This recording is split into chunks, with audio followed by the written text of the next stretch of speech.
Hi guys, and welcome to the third and final Wave 21 review from Attack Wing, and it is this one. So we've done the Bashir and Solar Sailor, least said about that the better.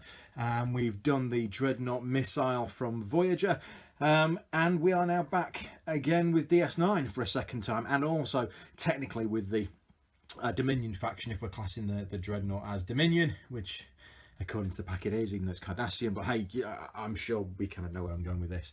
So unusually we have a second ship from a faction that we've already had, which is Dominion, plus also this is our Federation ship for Wave 21.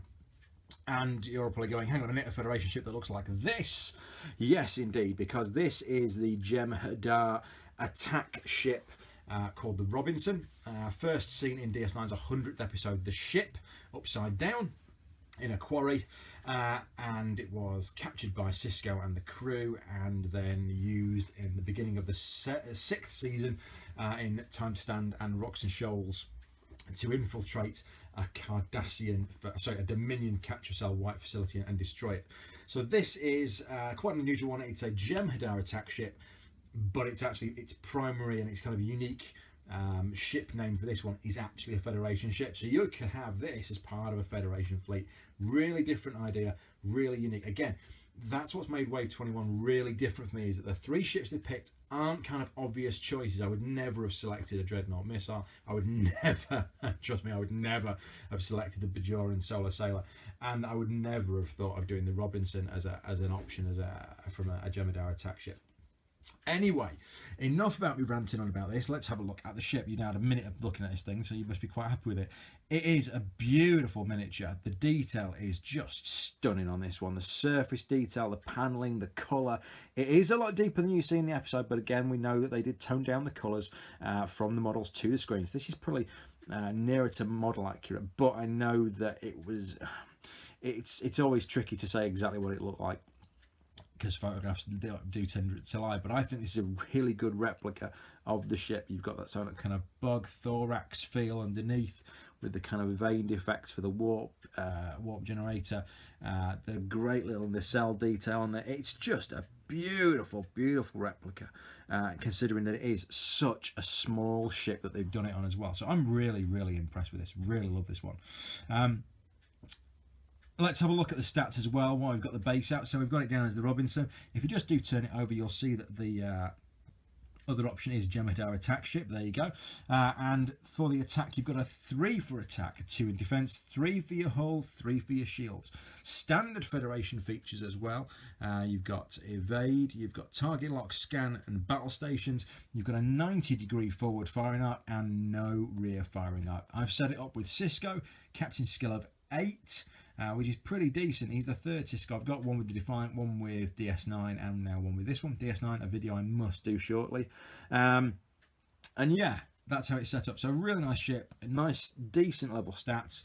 Let's take a look in a bit more detail at the ship herself. So there we have the Robinson Jem'Hadar attack ship. As we said with the stats there down the side, you have 4 crew options. That's 4 crew options, which is pretty heavy, to be honest with you. But as you'll see from the pack, that's all you're going to get with this. 22 point total when defending. If you are hit and you don't already have a warp core breach critical damage card assigned to your ship, you can choose to ignore up to 3 damage being inflicted by a ship and suffer a warp core breach critical damage instead. Pretty heavy stuff, but it means you are taking you're taking probably a bit of a risk of going critical rather than taking 3 more damage to the ship. It is a bit of a gamble with this one.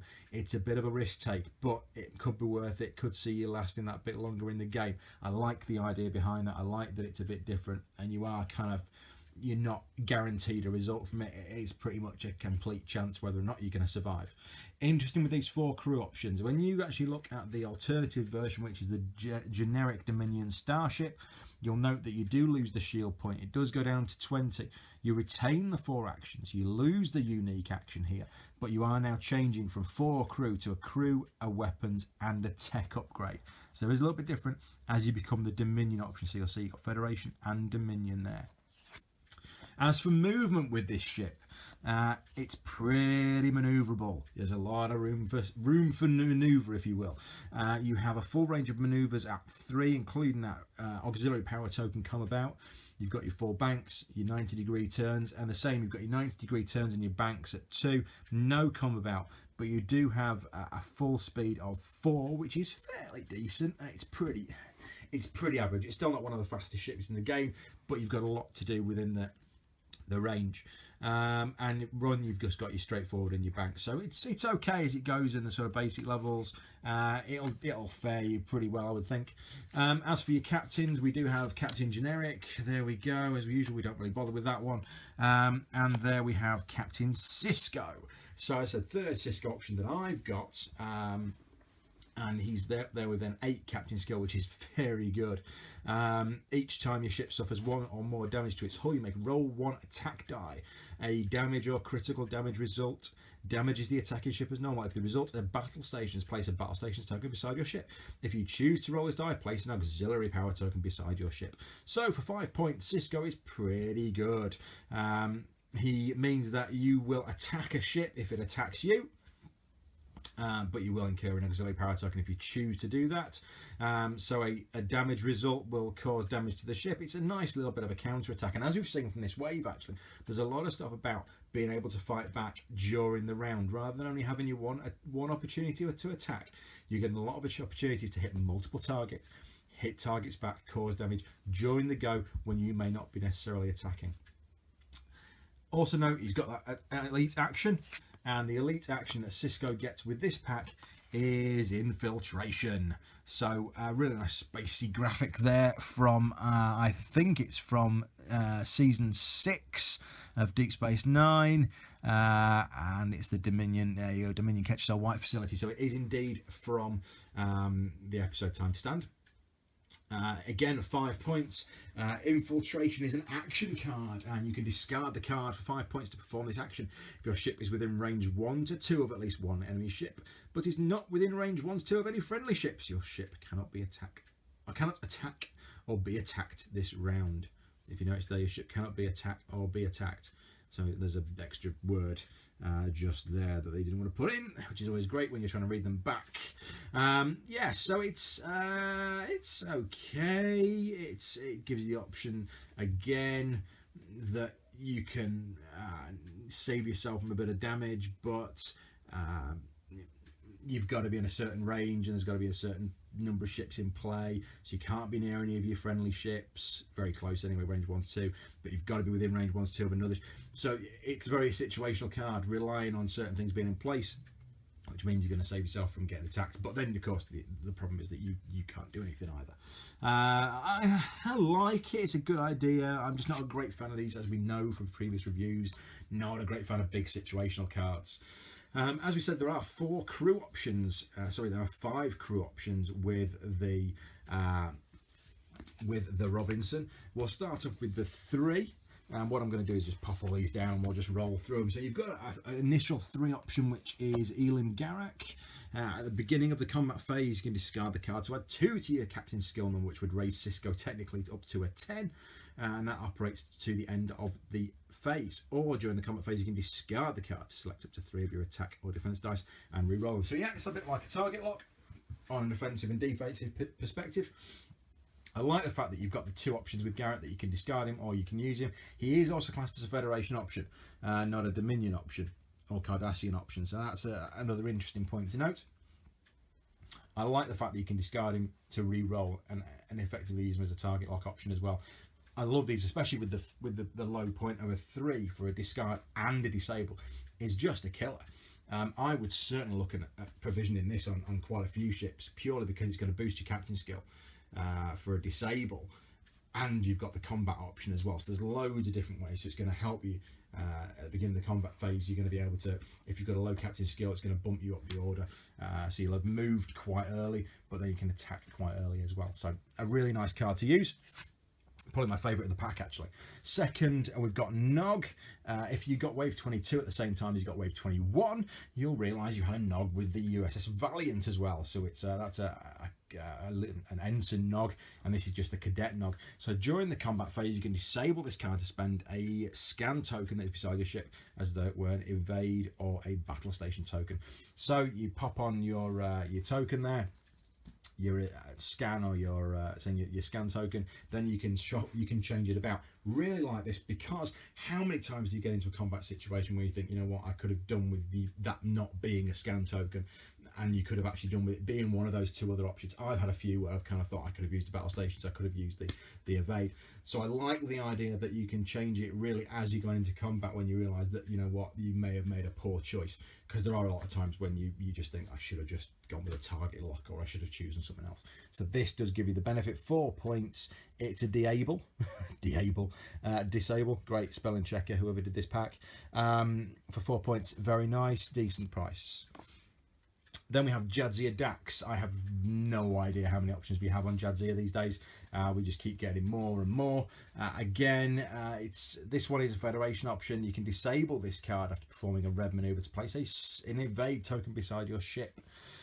So it's all about evade with the Robinson as well. If you remember, it did spend a lot of the episode trying to get away from Jem'Hadar ships to get to that facility and destroy the Ketch So White building. After red maneuver, being able to place an evade token beside your ship is really good. It means you've still got that option to have an action, because as we know, auxiliary power tokens will remove that ability when you perform red maneuver. So I like the fact that Jadzia is giving you a bit more flexibility, and at least allowing you to do something that may help you towards the end of the game. Would have been interesting if this had been a scan token, and then you could have pulled your Nog card in as well, and then played around with that. But yeah, it's a good one. 4 points. I would keep hold of that.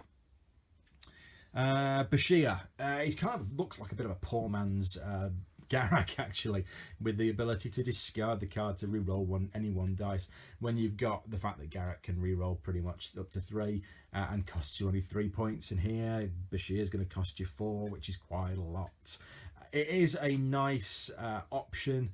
I like the Bashir option because you can reroll a die if you need it, but are you going to spend 4 points when you could spend 3 points on the Garrett card? I would say no. I think this is a bit of a duffer card, to be honest, in the pack.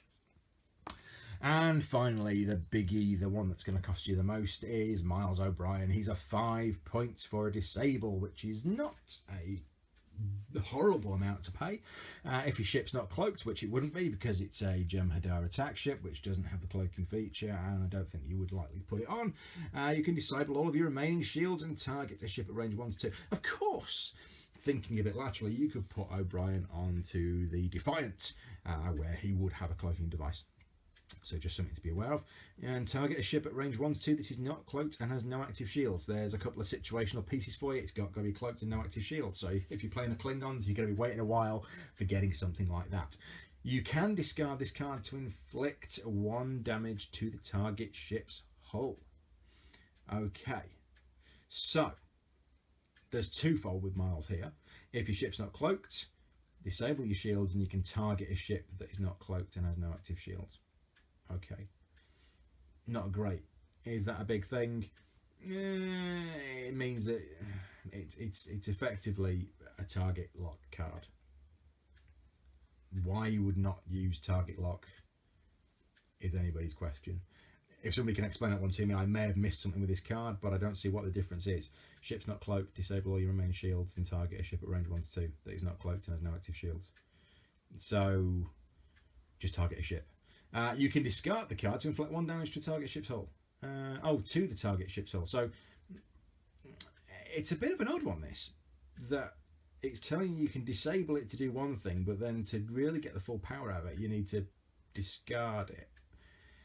Yeah, I'd feel a bit confused with this one, because you're effectively going to use him over 2 goes, but you've disabled him, then you've got to re-enable him to then discard him, to then inflict 1 damage on the target ship's hull. So it's a card that could take you 3 goes to get the full use out of, which is a long time in this game. A long time. Would I use him? Probably not. Okay, the last piece of this puzzle.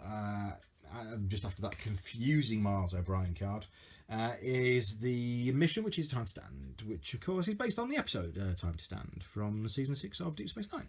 So you require 2 players, a planet token and 3 mission tokens, and effectively what you're doing here is you are destroying the Ketracel White facility.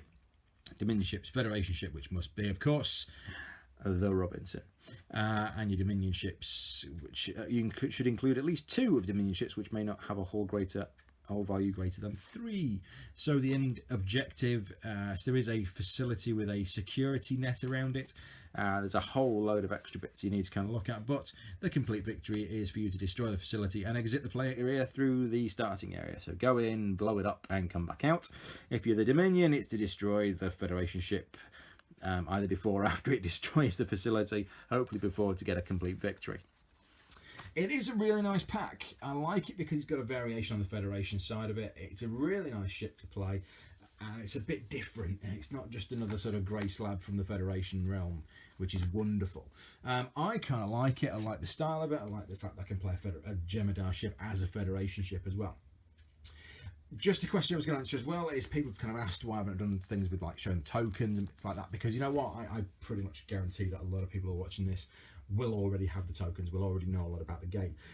I will be doing videos kind of a bit on the basics, but I really want to make sure I cover the cards here and cover the ships as well, and actually hear the playability of the item during the game.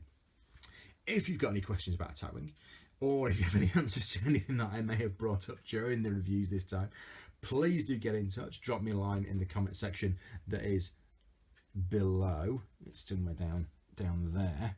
And let me know what you think. Again, this is the last one from Wave 21, so we'll be doing Wave 22 next, which will include the USS Valiant, a Romulan scout ship, and the third one, which escapes me right at the moment, but I will remember it shortly, I'm sure, when I go downstairs.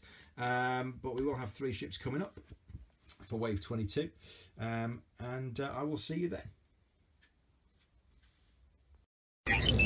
Transfer complete.